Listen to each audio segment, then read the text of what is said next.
سپہر کے 3 بجے ہیں۔ السلام علیکم، یہ ریڈیو پاکستان ہے۔ ترنم حامد سے خبریں سنیے۔ اہم خبروں کا خلاصہ۔ نگران وزیر اعظم نے مذہبی رہنماؤں پر زور دیا ہے کہ وہ اپنی تعلیمات میں موسمیاتی تبدیلی کے مسئلے کو اجاگر کریں۔ انوار الحق کاکڑ نے ملک سے دہشت گردی کے مکمل خاتمے تک جنگ جاری رکھنے کے عزم کا اعادہ کیا ہے۔ فائنانس ڈویژن نے ملک میں عام انتخابات کے انعقاد کے لیے الیکشن کمیشن کو مزید 17 ارب 40 کروڑ روپے جاری کیے ہیں۔ نگران وزیر اطلاعات نے تمباکو نوشی کے صحت پر مضر اثرات سے متعلق آگاہی کی ضرورت پر زور دیا ہے۔ میجر محمد اکرم شہید نشان حیدر کا آج 52واں یوم شہادت منایا جا رہا ہے۔ اور ممتاز لوک گلوکار استاد حسین بخش گلو آج لاہور میں انتقال کر گئے۔ اور اب خبریں تفصیل کے ساتھ۔ نگران وزیر اعظم انوار الحق کاکڑ نے مذہبی رہنماؤں پر زور دیا ہے کہ وہ اپنی تعلیمات میں موسمیاتی تبدیلی کے مسئلے کو اجاگر کریں۔ وہ بوہرا برادری کے ایک وفد سے گفتگو کر رہے تھے جس نے ڈاکٹر سیدنا مفضل سیف الدین کی قیادت میں ان سے آج اسلام آباد میں ملاقات کی۔ وزیر اعظم نے کہا کہ موسمیاتی تبدیلی کے مضر اثرات کی وجہ سے پوری دنیا کو بقا کا خطرہ لاحق ہے۔ وفد نے وزیر اعظم کی قیادت میں حکومت کی طرف سے کیے گئے بین المذاہب ہم آہنگی کے اقدامات کو سراہا۔ انوار الحق کاکڑ نے کہا کہ پاکستان میں ہر مذہب، رنگ اور نسل کے لوگوں کو مساوی حقوق حاصل ہیں۔ انہوں نے کہا کہ بوہرا برادری نے پاکستان کے قیام سے ملک کے ہر شعبے میں گراں قدر خدمات سر انجام دی ہیں۔ وزیر اعظم نے ماحولیاتی آلودگی میں کمی اور صفائی ستھرائی پر خصوصی توجہ دینے پر ڈاکٹر سیدنا مفضل سیف الدین کی تعریف بھی کی۔ صدر ڈاکٹر عارف علوی نے بوہرا برادری کے سربراہ ڈاکٹر سیدنا مفضل سیف الدین کو نشان پاکستان کے اعزاز سے نوازا ہے۔ انہیں یہ اعزاز روحانی رہنمائی اور سماجی خدمات کے شعبے میں پاکستان کے لیے خدمات انجام دینے کے اعتراف میں دیا گیا ہے۔ اعزاز دینے کی تقریب آج ایوان صدر اسلام آباد میں منعقد ہوئی۔ نگران وزیر اعظم انوار الحق کاکڑ نے دہشت گردی کے خلاف پاکستان کے عزم کا اعادہ کرتے ہوئے کہا ہے کہ ملک سے اس ناسور کے مکمل خاتمے تک جنگ جاری رہے گی۔ انہوں نے ایک بیان میں آج صبح پشاور میں وارسک روڈ پر ہونے والے دھماکے کی شدید مذمت کی جس میں 4 بچوں سمیت 5 افراد زخمی ہو گئے۔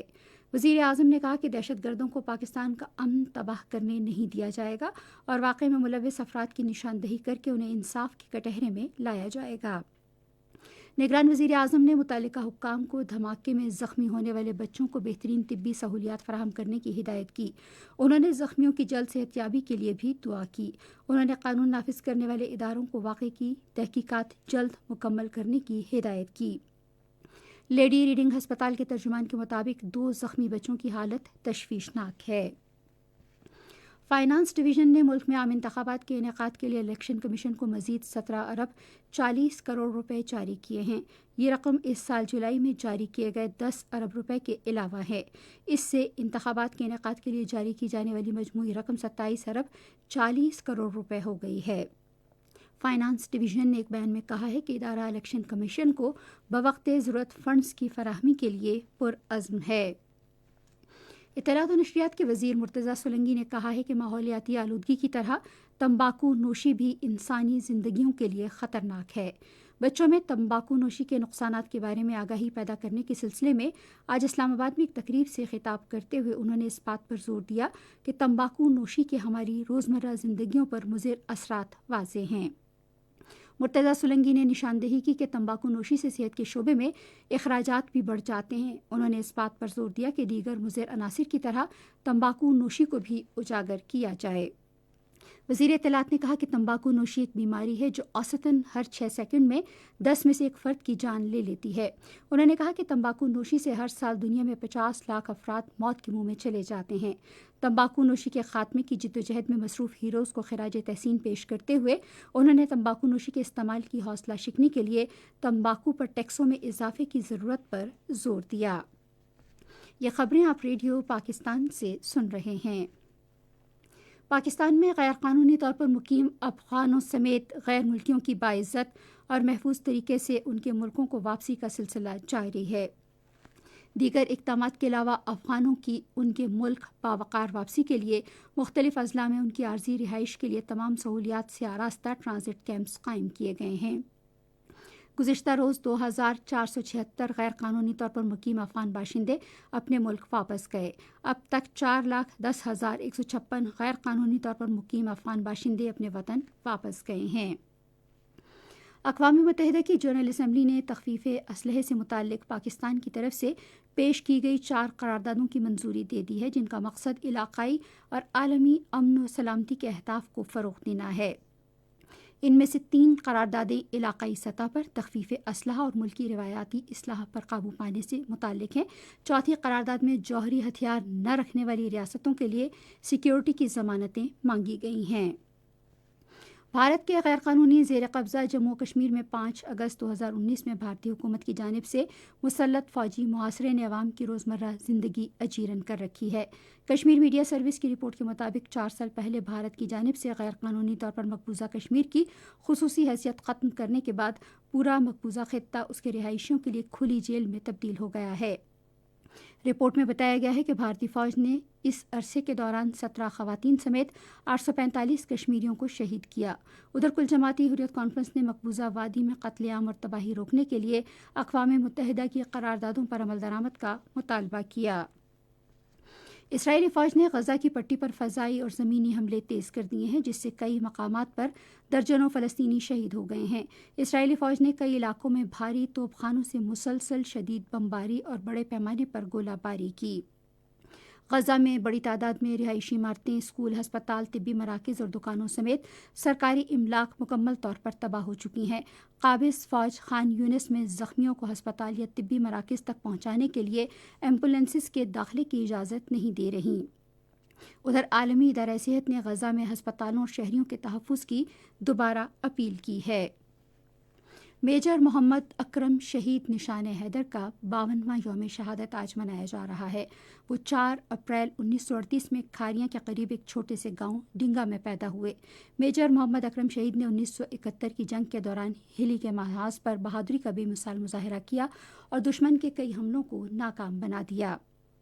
وہ بنگلہ دیش کے ضلع دیناج پور کے بولدر گاؤں میں سپرد خاک ہیں۔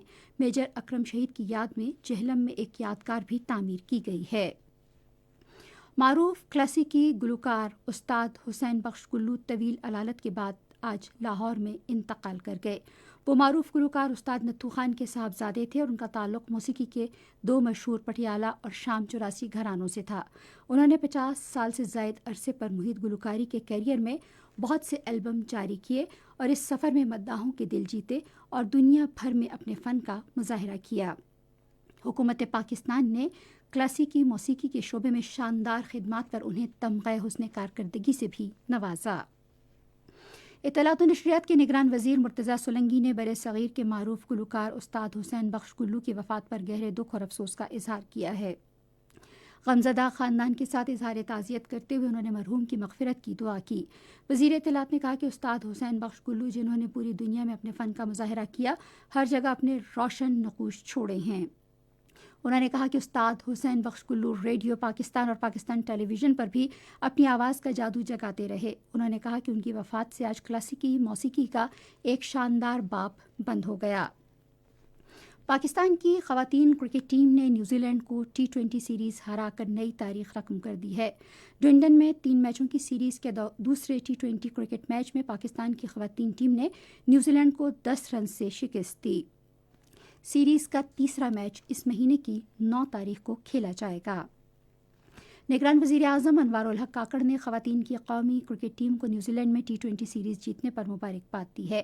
انہوں نے ایک بیان میں کہا کہ خواتین کی قومی ٹیم مردوں سے کسی طور پیچھے نہیں ہے۔ انہوں نے کہا کہ اگر وہ اسی طرح سخت محنت کرتی رہیں تو خواتین کا عالمی کپ بھی جیت سکتی ہیں۔ مٹی کا آج عالمی دن منایا جا رہا ہے۔ اس سال دن کا موضوع ہے مٹی کی سیم و تھور کا خاتمہ اور اس کی پیداواری صلاحیت بڑھانا۔ ریڈیو پاکستان آج تیسرے پہر 4:05 پر اپنے قومی نشریاتی رابطے پر مٹی کے عالمی دن کے حوالے سے ایک مذاکرہ نشر کرے گا۔ محکمہ موسمیات کی پیشگوئی کے مطابق آئندہ 12 گھنٹے کے دوران ملک کے بیشتر علاقوں میں موسم سرد اور خشک رہے گا۔ پنجاب، خیبر پختونخوا اور بالائی سندھ کے میدانی علاقوں میں صبح اور رات کے اوقات میں سموگ اور دھند چھائی رہنے کا امکان ہے۔ آج ریکارڈ کیا گیا بعض شہروں کا درجہ حرارت: Islamabad 21 degree centigrade, Lahore 22، Karachi 29، Peshawar 18، Quetta 11، Gilgit 16، Murree 13 اور Muzaffarabad 15 degree centigrade, Srinagar 8، Jammu 21 اور Leh -4 degree centigrade record کیا گیا۔ آخر میں خاص خبروں کے خلاصے پر ایک نظر۔ نگران وزیر اعظم نے مذہبی رہنماؤں پر زور دیا ہے کہ وہ اپنی تعلیمات میں موسمیاتی تبدیلی کے مسئلے کو اجاگر کریں۔